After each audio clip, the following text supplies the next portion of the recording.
Magkasama sila sa gilid ng kalsada, magkahawak sana ng kamay, pero si tatay abala sa cellphone. Email, chat, trabaho.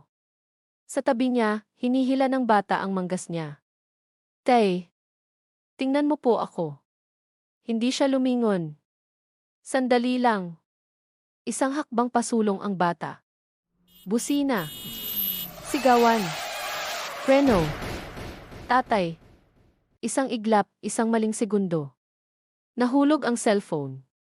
Ngayon lang siya tumingin.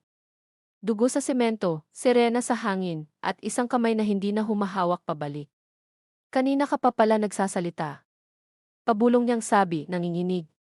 Pero huli na, hindi lahat ng sandali ay may kasunod na pagkakataon.